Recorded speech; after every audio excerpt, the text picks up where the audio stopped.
Hey YouTube friends, hope you're doing good today. Hope you had a wonderful Easter. I certainly did. What a wonderful, joyous thing it was to celebrate the risen Lord on Easter Sunday. Today, I'm getting ready to take a break. We're going to be going on a little vacation, just my wife and I, and so I'm excited about having a little chance to get away. Easter is a wonderful celebration, but it's also the busiest time of the year for a pastor. And so I'm tired and I need a little rest. And that's good. It's important that we take rest. It's important that we work when we need to work, we play when we need to play, and we rest when we need to rest. So I'll be taking a little time to rest. Jesus said that the Sabbath was made for people, not people for the Sabbath. In other words, what he was saying in Mark chapter 2, verse 28, he was saying that God created the Sabbath in order to be a benefit to people and not the other way around. People weren't created in order to fulfill the requirements of the Sabbath. The Sabbath is something that is a gift that God gave us. And so he instituted a Sabbath day, a holy day of rest, once a week. Originally, it was on Saturday. That was the seventh day.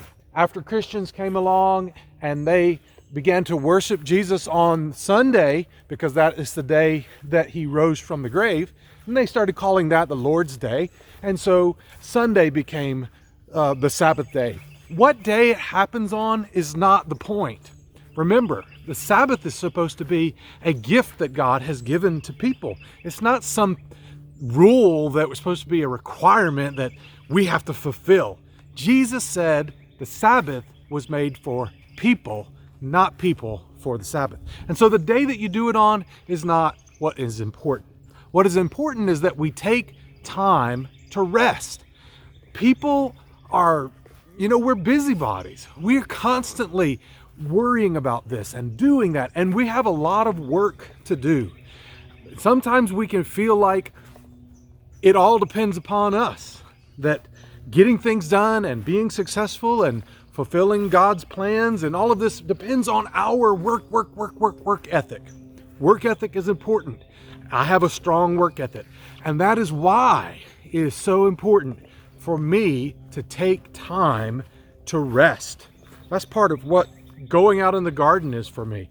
It's a time for me to go out and relax. I can be working in the garden, but still it can be restful for me. It can be peaceful and relaxing. It's a time for my mind to recharge and for me to let go of stress. And because I have such a strong work ethic, it's important that I stick to a Sabbath of some sort. Of course, I can't rest on Sunday. I'm a pastor, so that's the most busiest day of the week for me.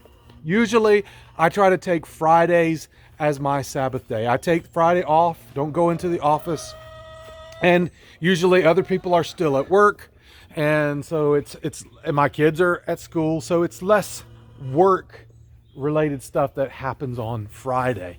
Saturdays, everybody gets off work, and a lot of times there's extracurricular activities for the church and things like that. And so Saturdays, I try to take Saturdays off too, but you know how it is. A lot of times you can't.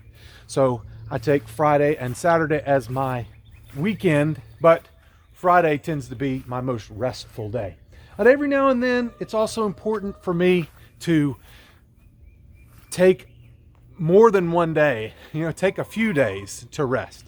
Do you do that? Studies show that most Americans, even though they have paid time off a lot of the time, they don't even take their vacation days. Because we have this thing about us. We're so driven. We feel like we can't take a break. The ironic thing is, when you don't take a break, you're less productive. Look at Chick-fil-A. It's one of the best fast food restaurants out there. And they're successful.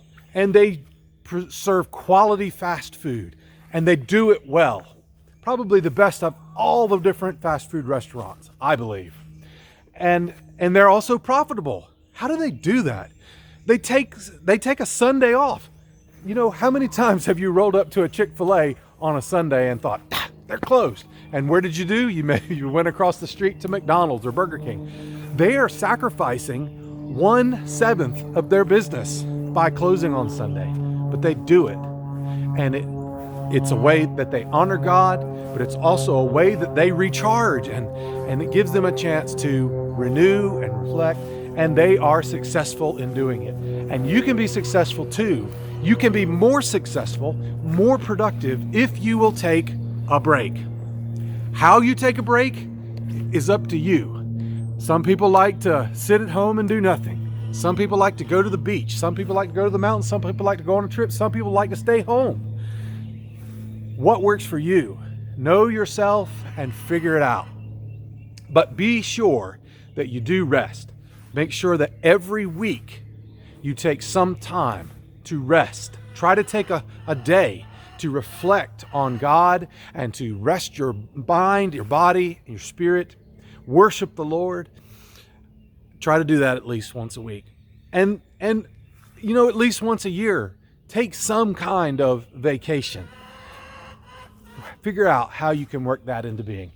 It will help you be more healthy, physically, spiritually, mentally. It will help you be more productive, and it's important. That's why God gave us the Sabbath. It was not some rule that we have to do in order to make God happy. God already loves us, and through Jesus Christ, He's already ransomed us from our sins. The Sabbath is not there as a way for us to make God happy. A Sabbath is there as a gift from God to us to help us be more healthy. Well, I'm going to be taking a Sabbath this week. And before I go, I got a lot of stuff to do out here in the garden. So I'm going to show you a little bit of footage of all that's going to be going on. I got to cut the grass. I want to show you my potatoes that are beginning to sprout. And I want to show you my winter wheat that's beginning to come up and some other things in the garden. So let's take a look at all that's going on. Man, I really need to cut my grass. We'll get that done today. But I'm excited because we have potatoes sprouting. I wasn't sure if these were going to sprout because, well, they had already sprouted in my pantry and the sprouts had grown up to 24 inches long. And I just didn't know if that was going to work. But I got them planted in my large containers and also these 5-gallon buckets.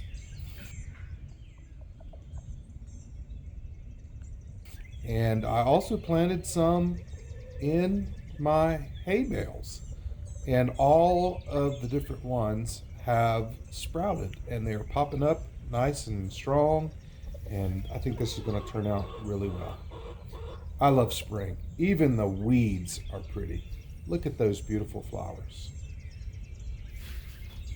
So I'm growing something I've never grown before. I'm growing my own bread. This is Georgia Gore winter wheat, and this stuff is amazing to me. It's just grown right through the winter time, even though our temperatures got down below 10 degrees several days in a row. This stuff has really just taken off, and it grew right through the winter. It's so edifying to see it getting heads. The wheat, the grain is coming in. I'm excited about that. The elephant garlic and onions that I'm growing through the winter have really started to take off now that the weather's warming up. They're beginning to really grow, and it won't be too long. We'll have some onions and garlic to harvest. Unfortunately, my strawberry patch really got decimated by the extreme cold snap and only have a couple of plants left. But they are putting on flowers, so I guess I'll have 1 or 2 strawberries this year. And of course, we've got some collards and kale growing in the garden.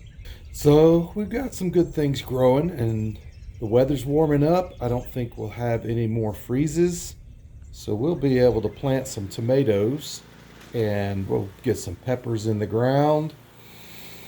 But before we do that, I really need to cut this grass. I cut it one time this year already, but then the rain started coming in and it really started to grow. And unfortunately, because the ground was so wet and it kept raining every day, I couldn't cut it.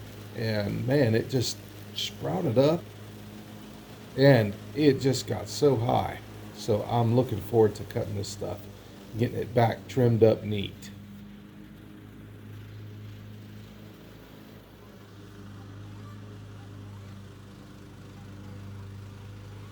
Mark 2, verse 23 through 28.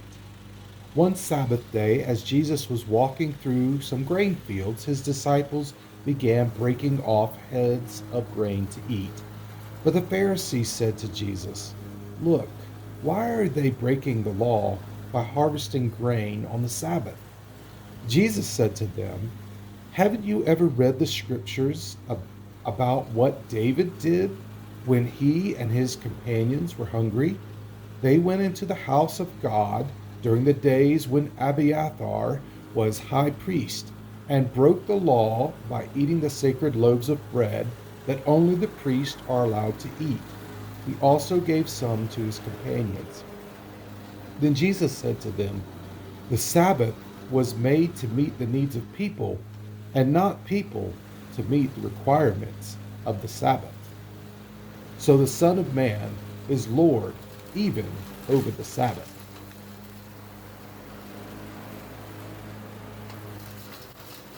Matthew chapter 12, verses 9 through 14. Then Jesus went over to their synagogue, where he noticed a man with a deformed hand. Then the Pharisees asked Jesus, "Does the law permit a person to work by healing on the Sabbath?" They were hoping he would say yes, so they could bring charges against him. And he answered, "If you had a sheep that fell into a well on the Sabbath, wouldn't you work to pull it out? Of course you would. And how much more valuable is a person than a sheep? Yes, the law permits a person to do good on the Sabbath." Then he said to the man, "Hold out your hand." So the man held out his hand, and it was restored, just like the other one. Then the Pharisees called a meeting to plot how to kill Jesus. Well, I think that looks a whole lot better. It definitely makes me feel better. Spring is my favorite time of the year.